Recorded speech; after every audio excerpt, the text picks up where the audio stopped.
오늘 하나님께서 우리에게 주시는 말씀은 예레미야 애가 4장 1절에서 10절 말씀입니다. 예레미야 애가 4장 1절에서 10절까지의 말씀입니다.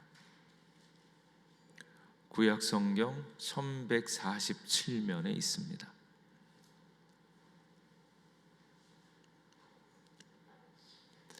예레미야 애가 4장 1절에서 10절까지의 말씀 한 절씩 교독하겠습니다.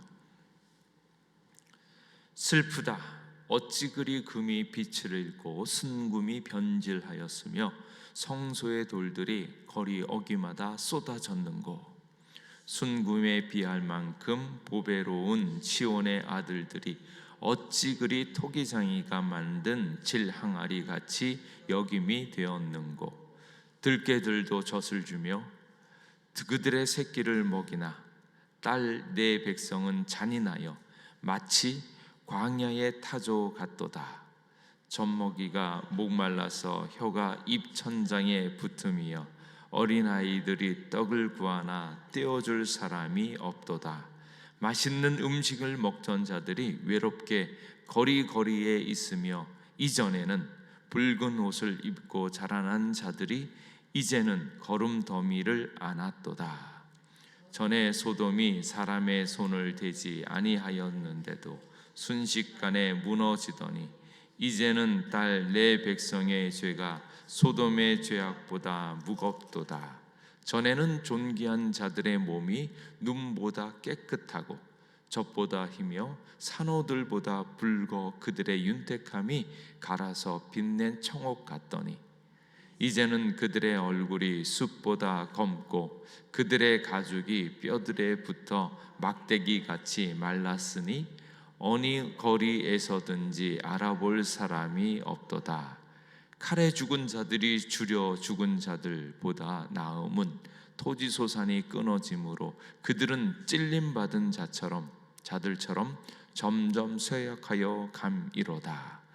딸 내 백성이 멸망할 때에 자비로운 부녀들이 자기들의 손으로 자기들의 자녀들을 삶아 먹었도다. 아멘. 오늘 예레미야 애가 오늘도 가장 슬프고 괴로운 일들을 그대로 글로 나타내고 있습니다. 상황도 힘든데 그것을 찬찬히 살피면서 글로 적을 때는 또 이제 그것을 읽을 때는 그 마음이 얼마나 힘든가 하는 것을 알 수 있습니다. 이 상황 자체가 힘들면 그냥 낙담이 되어지고 괴롭고, 근데 그것을 찬찬히 글로 쓰려고 그러면 이게 잘 안 써지잖아요. 근데 그럼에도 불구하고 기필코 꾹꾹 눌러가면서 이 얘기를 씁니다. 쓰면서 이들의 상황은 점점 어려워지는 것을 알 수 있죠. 첫 번째로 어려워진 상황은 슬프다. 어찌 그리 금이 빛을 잃고 순금이 변질하였으며. 존재 자체가 있으면 그 존재에 빛이 나는데 존재 자체의 그 본질이 흐려질 정도로 상황이 어려워지고 있다라는 거고요. 특별히 힘든 상황은 성소의 돌들이 거리 어귀마다 쏟아졌다. 즉 성전이 황폐해졌다라는 것입니다. 성전은 예루살렘의 영광이고 성전은 예루살렘 이스라엘의 보호자였습니다. 근데 그들을 지켜주고 있었던, 그들이 의지하고 있었던 성전이 완전히 무너지고 적의 손안에 넘어졌다라는 거예요. 성전이 불탔을 때 금은 마치 가치가 거의 없는 것처럼 연기에 그을리고 더럽혀졌습니다. 그리고 그것은 쓰레기 속에 처박혀 버렸다라는. 한편 생각해 보면 성전이 그럴 수 있는가? 그래서 하나님의 집이라고 이야기하고 성도들이 기도하고 있었던 성전이 어떻게 이렇게 더럽혀질 수 있겠는가? 그러잖아요. 항상 성도들이 생각할 때 교회는 지켜져야 되고 교회는 또 영원 무궁할 것이고 또 그것을 위해서 애쓸 때 그곳에서 복을 얻을 거라고 생각하고 있었는데 그 성전이, 그 교회가 황폐해졌다라는 거예요. 왜 그런 일이 발생하겠습니까? 가장 중요한 것은 하나님이 떠난 교회, 하나님이 없는 성전은 더 이상 성전이 아니다라는 것을 알 수 있고, 그리고 그 성전과 교회에 하나님이 계시는 것들은 누구를 통해서 알 수 있는가 하면 성도들을 통해서, 백성들을 통해서. 성도와 백성들이 하나님을 사랑하고 섬기는 것들을 잃어버렸을 때 그것은 더 이상 성전이 되어질 수 없고 버림받을 수밖에 없는 상황을 그대로 이야기하는 것입니다.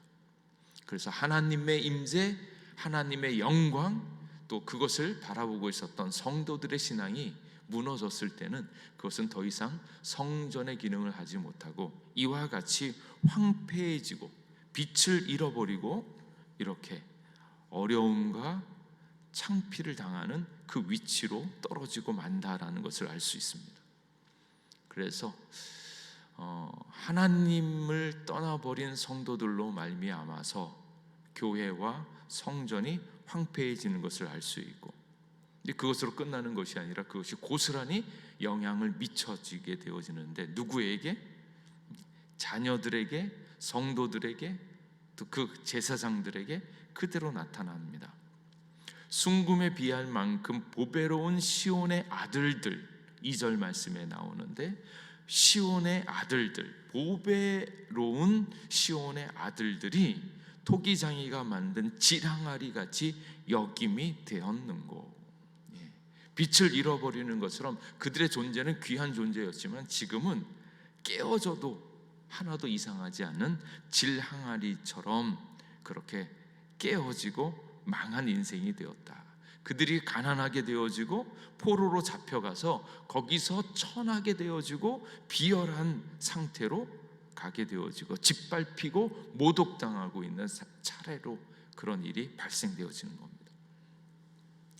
그래서 이게 순차적으로 망해가고 있는, 절망 가운데 있는 상황이 쭉 진행되어져 가고 있습니다. 거기에다 더 힘든 것은 들깨들도 젖을 주며 그들의 새끼를 먹이나 내 백성은 잔인하여서 자기의 자녀들을 먹이지도 않고 먹이지 못할 상황이 되었다는 거예요. 그래서 상황이 점점 힘들어지는데 나쁜 환경, 악한 일이 일어날 수밖에 없는 그런 상황이 벌어지고 있다는 것을 알 수 있습니다. 젖먹이가 목말라서 혀가 입천장에 붙음이요 어린아이들이 떡을 구하나 떼어줄 사람이 없도다. 자기 자녀, 보통 어미라면 자기는 굶을지언정 자기 자녀들을 먹이잖아요. 근데 상황이 안 좋다 보니까 자기 자녀를 먹일 수조차 없는 그런 아주 비참한 상황으로 들어갑니다.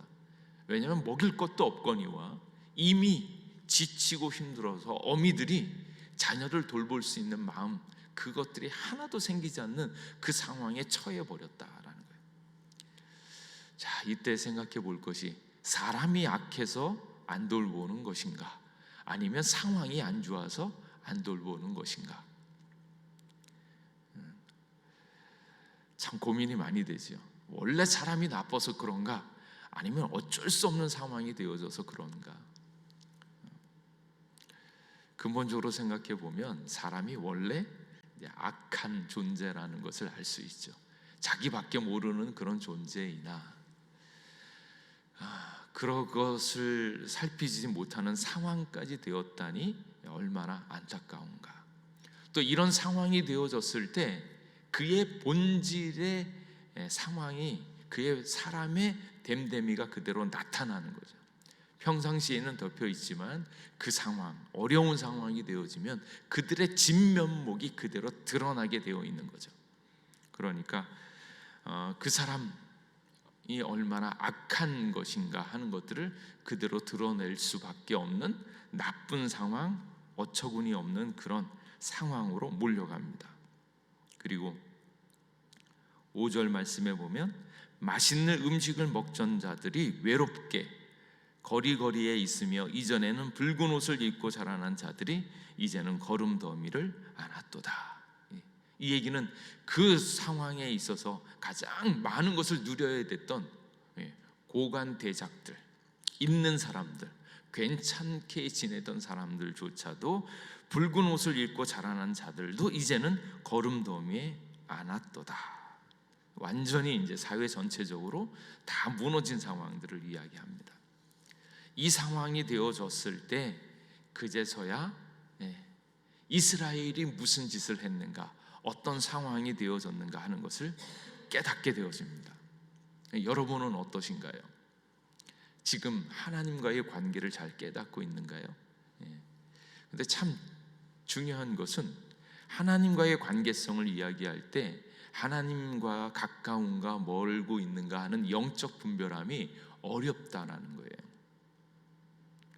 좋은 일이 있으면 그 좋은 일로 말미암아서 하나님이 우리에게 이 놀라운 것을 베풀어 주었다라는 것을 생각해야 되는데, 좋으면 한정없이 좋아서 막 하고요, 나쁜 일이 생기면, 괴로운 일이 생기면 처음에는 왜 나한테 이런 일이 생겼는가, 왜 나는 재수가 없는가 이렇게 생각하다가 괴로움과 고통이 크면 클수록 사람이 심각해지죠. 심각해지면서 왜 나한테 이런 일이 생기지? 도대체 내가 뭘 잘못했지? 이렇게 되어지는 이유가 무엇인지 라고 상황에 대해서 고민하고 생각하고 나중에는 성찰까지 합니다. 모든 일이 있을 때 그 모든 일이 하나님께서 베풀어 주었다라는 것을 알고 깨달으면서 감사하고, 또 어려운 일 생기면 주님 앞에 하나님 고쳐주세요 이러면서 하나님과의 관계성에서 이 모든 것들을 해결해야 되는데, 많은 사람들이 하나님을 잊어버립니다.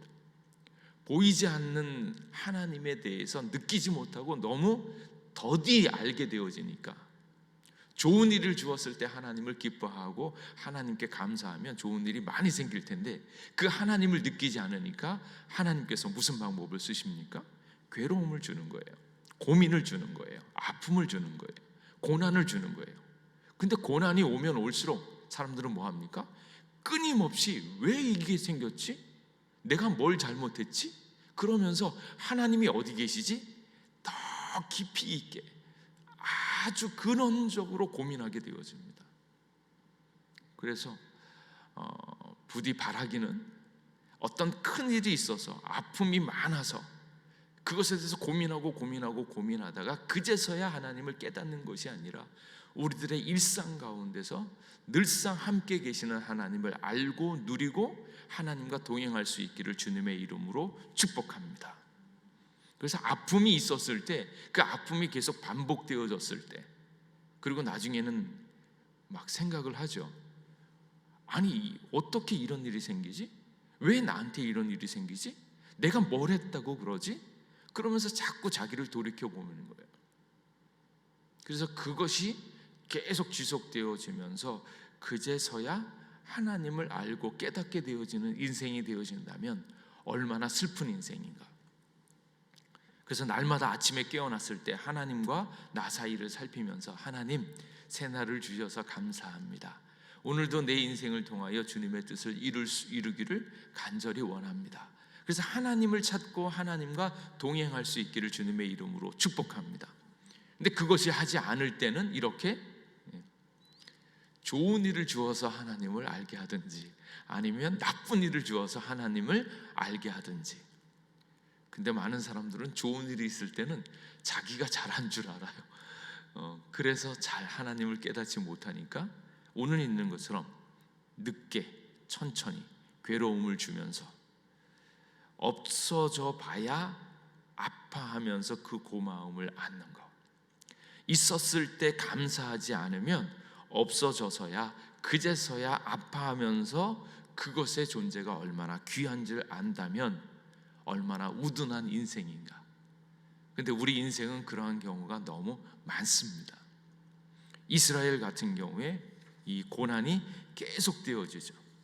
그래서 그 이후에도 7절에 보면 전에는 존귀한 자들의 몸이 눈보다 깨끗하고 젖보다 희며 상호들보다 붉어 그들의 윤택함이 갈아서 빛낸 청옥 같더니, 근데 이제는 그들의 얼굴이 숯보다 검고 그들의 가죽이 뼈들에 붙어 막대기같이 말랐으니 그 어느 거리에서든지 알아볼 사람이 없도다. 이전에는 좋았죠. 이스라엘의 백성들은 그랬죠. 하나님이 함께 하시니까 다윗의 영광이 있었고, 다윗으로 말미암아서 온 백성 솔로몬까지 이르러서 많은 사람들이 정말 빛나는 인생을 살았는데, 누구 때문에? 하나님 때문에. 근데 하나님이 그들을 내어버리니까 어떻게 되어집니까? 얼굴이 숯보다도 검게 되었고 가죽이 뼈들에 바짝 붙어서 이전에 있었던 것들은 하나도 없는 것처럼 알아볼 사람이 없다. 왜 이런 대조가 생기겠습니까? 하나님 때문에. 하나님을 알고 하나님을 누리던 백성은 빛이 나는 인생이지만, 하나님을 떠나면 전혀 알아보지도 못할 만큼 흉악한 상태로 떨어지고 있는 그 실제를 그대로 보여주는 거예요. 이렇게 되어졌을 때 하나님의 임재, 하나님이 얼마나 고마운가 하는 것을 빨리 깨달을 수 있기를 간절히 원합니다. 근데 이 사람들은 그것을 모르죠. 깨닫지를 못하죠. 그리고 그 깨달음이 어디까지 가야 됩니까? 실제로 하나님께 돌이키는 것까지 와야 되는데 그렇게 하지 않는 거예요. 하나님께서 사인을 계속 보여주는데, 이게 하나님의 사인인 것을 알게 되어지는 것은 무엇인가 하면 점점 쇠약하게 되어진다라는 거예요. 이 9절 말씀에 보면, 칼에 죽은 자들이 주려 죽은 자들보다 나음은 토지 소산이 끊어짐으로 그들은 찔림받은 자들처럼 점점 쇠약하여 감이로다. 뭐가 있어요? 점점 쇠약하여진다라는 거예요. 왜 그렇겠습니까? 이들이 죄악을 졌고 죄악 때문에 벌을 받으면 한순간에 사형, 그리고 딱 끝내면 되는데 그러지 않고 서서히 고통과 아픔이 계속되어지는 거예요. 성전이 무너지고 성도들이 아프고 그들의 자녀들이 굶어 죽게 되어지고, 그리고 거기에 있는 고관 대작들도 어려움을 당하고, 빛나던 인생들이 처참하게 되어지는 그 시간들을 천천히 하고 있는 거예요. 천천히 한다라는 거 왜 그러겠습니까? 하나님의 뜻을 빨리 깨닫고 돌아오라고 하는 하나님의 신호입니다. 그냥 결국은 망하는 인생의 끝은 무엇입니까? 그냥 죽으면 끝나잖아요. 근데 죽음으로 끝나지 않는 것은 하나님께서 하나님의 자녀들을 회복시키기 위해서 지금 이 일을 벌이는 거예요.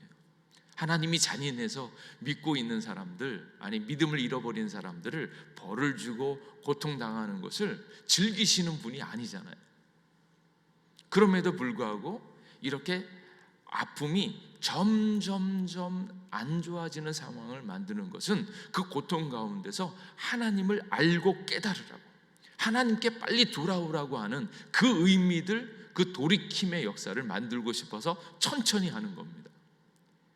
이게 그냥 끝나버릴 일이라면 그냥 다 죽이고 칼에 다 죽어버리고 끝이 나면 되어지는데, 그러지 않은 것은 주려 죽은 자들이 더 나았다.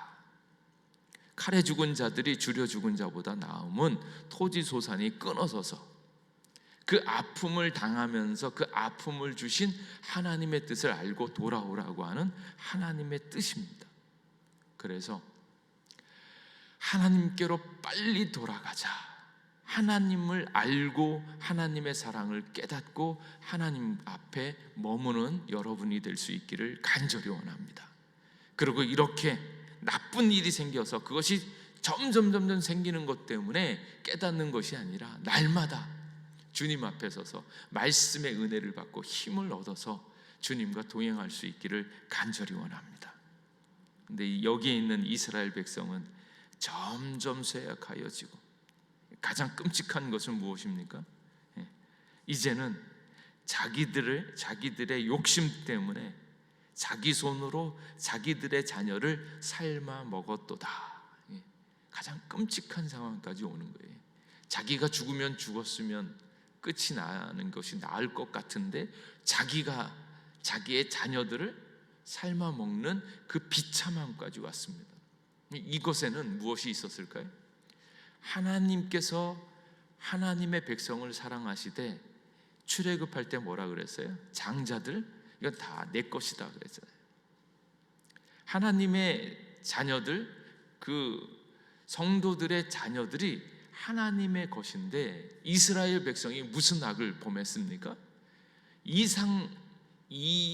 이방신들을 섬길 때 자기의 자녀들을 그들 가운데 바치는 거예요. 뭐 때문에? 성인들, 어른들의 욕심과 그 우상 숭배에 대한 죄악 때문에 자녀들을 자기의 욕심에 의해서 자녀들을 자꾸 내어 바치는 거예요. 어디다가? 이방신한테. 그러니까 어쩌면 하나님께서는 이방신에게 바친다고? 그럴 수 없다. 너희들의 욕심 때문에, 너희들의 죄악 때문에 자녀들을 도구로 삼고 있는 이 부모들의 죄 가운데 오히려 그들의 죄악을 그대로 드러내면서 까발리면서 결국은 니들의 자녀들을 삶아 먹는 것과 똑같다라는 것을 보여주는 거죠. 그래서 다음 세대를 잃어버리고 있는 그런 심령들을 그대로 보여주고 있는 것입니다. 그래서 성인들, 어른들의 죄악 때문에, 자기들의 욕심 때문에 자녀들을 이용하거나 자녀들을 우상에게 바쳐버리고 있는 그 일들에 대해서 심각하게 보시면서 그것에 대한 징벌로 자기들의 죄악으로 말미암아서 자녀들을 삶아먹는 끔찍한 일들이 나타나는 것을 그대로 보여주고 있다라는 거예요. 그런데 이렇게 아픔을 당하고 있는 이스라엘 백성이 어떻습니까? 하나님을 떠난 이스라엘 백성들, 그리고 하나님을 떠난 성도들의 삶이 얼마나 아픈가 하는 것을 잘 알 수 있죠. 오늘날도 마찬가지입니다. 우리들도 마찬가지입니다. 하나님을 떠난 인생이 얼마나 힘들고 어려운가. 그런데 꼭 기억해야 할 것은 이 괴로움, 이 아픔을 예수님께서 그대로 짊어지셨다는 것을 깨달으셔야 됩니다. 그래서 예수님이 보배가 되어지고 소망이 되어주시는 것은 우리가 당해야 되는, 하나님을 떠나서 죄인으로 망해가고 아파할 수밖에 없는 우리의 인생을 위해서 예수님이 오셔서 우리가 찬양한 것처럼 홍포를 입은 구주는 가시 면류관 쓰시고 저 십자가 높이 달리사 그 아픔을 참았네. 우리가 당해야 되는 그 아픔과 괴로움, 자녀에 대한 모든 괴로움들을 주님께서, 예수님께서 다 짊어지신 것을 믿으시기 바랍니다. 그래서 아픔에서 끝나는 것이 아니라 이 아픔을 이제는 누가 지셨는가? 예수님께서 다 갚아주셨고, 자녀를 잃어버리는 아픔, 이 모든 괴로움들, 창피함, 괴로움, 배고픔, 그 쓸쓸함, 그 모든 고통과 고난을 예수님께서 다 담당해 주신 것을 믿으시기 바랍니다. 그래서 이런 일들이 있을 때, 이렇게 아파하고 힘들어할 때 누구를 찾아야 되는가? 유일한 해결책인 예수님을 찾고 예수님을 의지할 수 있기를 간절히 원합니다. 그래서 다시 하나님께로, 예수님께로 나아가서 이제는 우리를 고치시는 주님의 은혜 안에 거하기를 주님의 이름으로 축복합니다. 이제 우리 같이 기도하겠습니다. 기도할 때 예수님을 떠난 인생이 얼마나 힘들고 어려운가, 행여 우리의 삶이 힘들고 어려웠을 때 그 일들의 영적인 분별함이 있어서 하나님과의 관계를 돌이켜보게 하시고, 하나님의 영광, 하나님의 임재가 떠난 교회와 성전은 더 이상 의미가 없다. 그리고 하나님을 떠난 성도는 정말로 힘이 들고 어렵다라는 사실을 다시 한번 깨달으면서, 다시 한번 주님을 찾고 의지하면서, 또한 주님께서 행하신 일들을 찬찬히 바라보면서 주님의 손길, 주님의 뜻을 잘 헤아려서 하나님과 가까워질 수 있는 저희들 되게 하여 주시옵소서. 그렇게 우리 기도하고 또 우리의 자녀들을 위해서 같이 기도하고 돌아가도록 하겠습니다. 주여 한번 부르짖고 기도하겠습니다. 주여, 아버지, 이 시간 주님의 은혜에 감사합니다. 주님 앞에 나와 예배할 수 있음이 주님의 은혜를 찬찬히